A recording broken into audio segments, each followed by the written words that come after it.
السلام علیکم ورحمۃ اللہ وبرکاتہ۔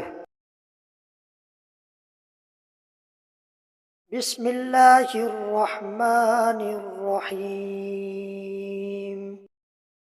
حضرت ابو قتادہ رضی اللہ تعالی عنہ سے مروی ہے کہ ایک شخص نبی صلی اللہ علیہ وآلہ وسلم کے پاس آیا اور کہا، اے اللہ کے رسول، آپ روزے کس طرح رکھتے ہیں؟ تو رسول اللہ صلی اللہ علیہ وآلہ وسلم اس کی بات سے ناراض ہو گئے۔ جب حضرت عمر رضی اللہ تعالی عنہ نے یہ صورتحال دیکھی تو بولے، ہم اللہ تعالیٰ کے رب ہونے، اسلام کے دین ہونے اور محمد صلی اللہ علیہ وآلہ وسلم کے نبی ہونے پر راضی ہیں۔ ہم اللہ کی پناہ چاہتے ہیں کہ وہ ہم پر ناراض ہو یا اس کا رسول۔ اور حضرت عمر رضی اللہ تعالی عنہ اپنی یہ بات مسلسل دہراتے رہے حتیٰ کہ نبی صلی اللہ علیہ وآلہ وسلم کا غصہ زائل ہو گیا۔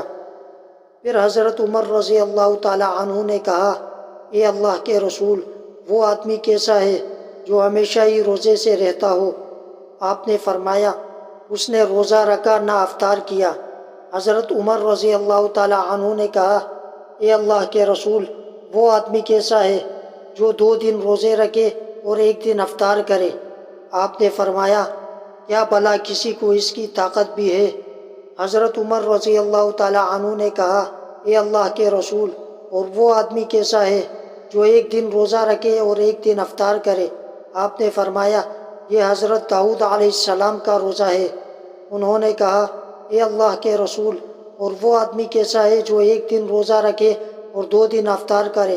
آپ نے فرمایا، میرا جی چاہتا ہے کہ مجھے اس کی طاقت دی جاتی۔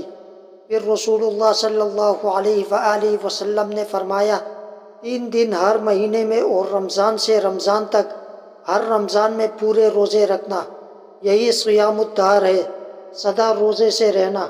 اور عرفہ کا روزہ، میں اللہ سے امید رکھتا ہوں کہ وہ اسے 1 سال گزشتہ اور 1 سال آئندہ کا کفارہ بنا دے گا۔ اور عاشورہ محرم کا روزہ، میں اللہ سے امید رکھتا ہوں کہ وہ اسے گزشتہ 1 سال کا کفارہ بنا دے گا۔